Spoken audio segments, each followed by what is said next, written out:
Channel. ഇന്ന് നമ്മൾ തയ്യാറാക്കാൻ പോകുന്നത് പാവയ്ക്ക വെച്ചിട്ടുള്ള ഒരു ചട്നി അല്ലെങ്കിൽ സമ്മന്തി. അത് എങ്ങനെയാണെന്ന് നമുക്ക് നോക്കാം. ദാൽ അല്ലെങ്കിൽ ചെറുപയർ പരിപ്പ്, 1/2 ടേബിൾ സ്പൂൺ മല്ലി. ഇനി നമുക്കിത് വറക്കണം. ഒരുവിധം ഒന്ന് ചുമക്കുന്ന വരെ നമുക്ക് വറക്കണം. 2 കാശ്മീരി ചില്ലിയും 2 മറ്റേ മുളകും കൂടി എടുത്ത് നമുക്ക് വറക്കണം. ഒരുവിധം ചുമന്ന് വരണം.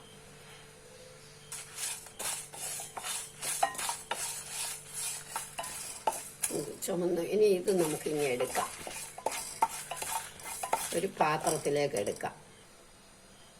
ഇനി ഇതിനകത്തേക്ക് നമുക്ക് പാവയ്ക്ക അരിഞ്ഞതിടണം. 1 കപ്പ് പാവയ്ക്ക അരിഞ്ഞത് നന്നായിട്ട് വഴറ്റണം. നമ്മളതിന് ഒരു ടേബിൾ സ്പൂൺ നെയ്യും കൂടി ഒഴിക്കണം. മറ്റേ നമ്മളൊന്നും ഒഴിക്കാതെ വറുത്തെടുത്ത ഇത് 1 ടേബിൾ സ്പൂൺ നെയ്യേ ഒഴിക്കാവുള്ളൂ. എന്താന്ന് വെച്ചാൽ പാവയ്ക്കായ്ക്ക് നെയ്യ് ഒഴിച്ചാൽ കയ്പ്പ് കുറയും. അതുകൊണ്ടാണ്.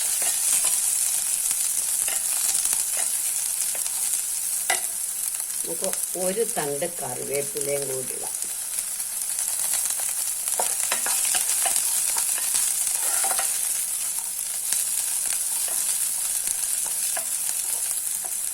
ഈ പുളി ഇടുന്നവരാണ് ഒരു നെല്ലിക്ക വലിപ്പം പുളി ഇടണം. ഞാൻ പുളി സത്താ ഇടുന്നത്. അത് 1 ടേബിൾ സ്പൂൺ ഇടണം.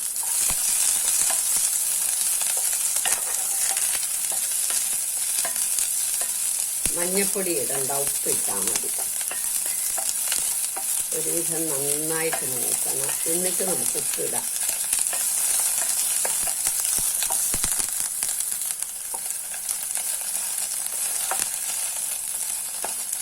ചുമന്ന് തുടങ്ങുമ്പോൾ നമുക്ക് ഉപ്പിടാം. ഉപ്പ് പിന്നെ പറയണ്ടല്ലോ, എല്ലാവരും അവരവരുടെ ആവശ്യത്തിന് പാകത്തിന്. ചിലർക്ക് കൂടുതൽ, ചിലർക്ക് കുറവ്.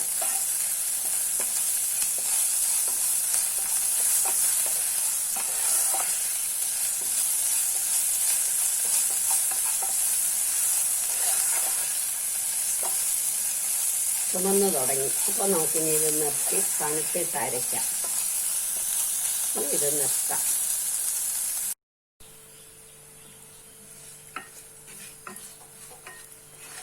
ഇനി നമ്മൾ ചട്നി പോലെ അരയ്ക്കുന്നെങ്കിൽ പുളി ഇടണ്ട, പുളി വെള്ളം ഒഴിക്കണം. അതല്ല, സ്വല്പം ഞാൻ പുളി സത്ത എടുത്ത് ഒരയഞ്ഞരയ്ക്കാം. അപ്പൊ കുറച്ച് വെള്ളം ഒഴിച്ചാലും മതി.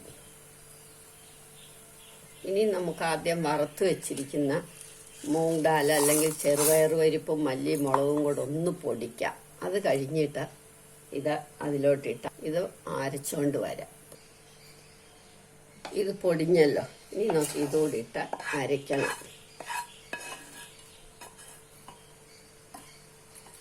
ചുമന്ന മുളകിന് പകരം പച്ചമുളകാണെങ്കിൽ പാവയ്ക്കായയുടെ കൂടെ തന്നെ ഒന്ന് വഴറ്റിയാൽ മതി.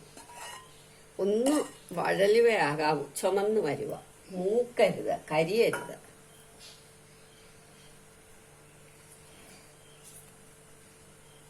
ഇനി നമുക്ക് ഇതും കൂടി അരച്ചോണ്ട് വരാം.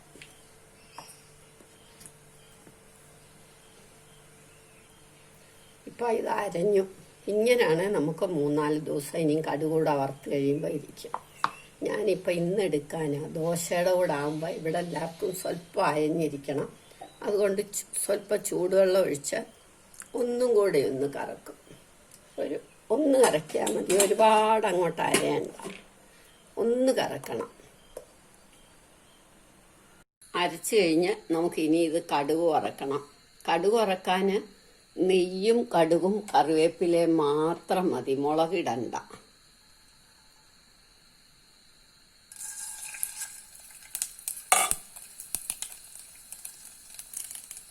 ഇനി നമുക്കൊന്ന് അടച്ച് വെക്കാം.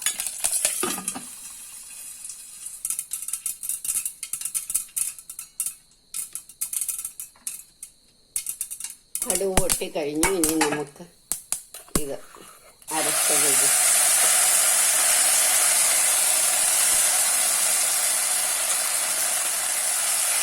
നന്നായിട്ടൊന്ന് ഇളക്കണം.